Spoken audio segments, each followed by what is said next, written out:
അത്തം പിറന്നതോടെ മറുനാട്ടിലും ഓണമെത്തി.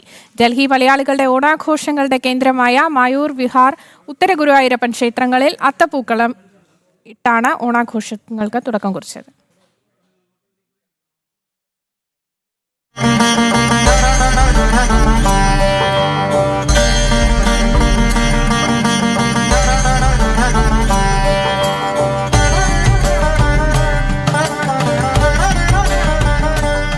മറുനാട്ടിലെ മലയാളികൾക്ക് ഓണം ഗൃഹാതുര സ്മരണകളുടെ ആഘോഷമാണ്. രാജ്യതലസ്ഥാനത്തെ മലയാളികളുടെ ഓണാഘോഷങ്ങൾക്കും അത്തത്തോടെ തുടക്കമായി. ക്ഷേത്രങ്ങളും മലയാളി കൂട്ടായ്മകളും കേന്ദ്രീകരിച്ചാണ് ഡൽഹിയിൽ മലയാളികളുടെ ഓണാഘോഷം നടക്കുന്നത്. മയൂർ വിഹാർ ഉത്തര ഗുരുവായൂരപ്പൻ ക്ഷേത്രത്തിൽ ഓണത്തെ വരവേൽക്കാനായി അത്തമിട്ടു.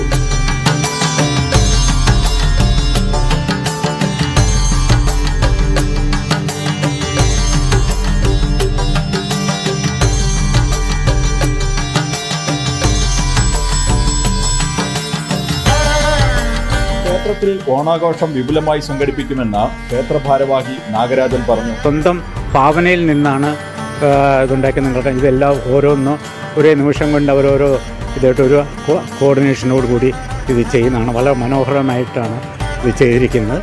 ഇനി ഓണത്തിൻ്റെ ഒരു മെഗാ പൂക്കളം അവർ ആനക്കൊട്ടിൽ തളിക്കും. അതിൽ വേറെ വേറെ പല പല ഡിസൈൻസൊക്കെ വരും. അതും വളരെ വലുതായിട്ടൊരു പൂക്കളം അവർ ഉണ്ടാക്കും.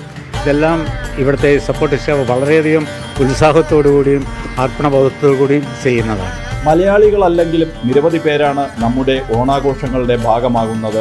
நான் வந்துட்டு தமிழ்நாடு பட் எனக்கு வந்துட்டு என்னென்னா Onam celebration Kerala Malayali so many friends are தேர்.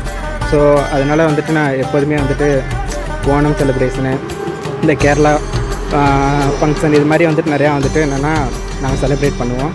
കേരളീയ സംസ്കാരത്തിന്റെയും കേരള തനിമയുടെയും ആഘോഷമായ ഓണം മറുനാട്ടിലെ മലയാളികളും പൂക്കളമൊരുക്കിയും അത്തപ്പൂക്കളമിട്ടുമൊക്കെ ആഘോഷിക്കും. അത്തം മുതൽ ഓണത്തെ വരവേൽക്കാനുള്ള ഒരുക്കത്തിലാണ് ഡൽഹി മലയാളികൾ. ക്യാമറാമാൻ എം വി സുരേഷിനൊപ്പം ആദർശ് ടി എസ്, ജനം, ഡൽഹി.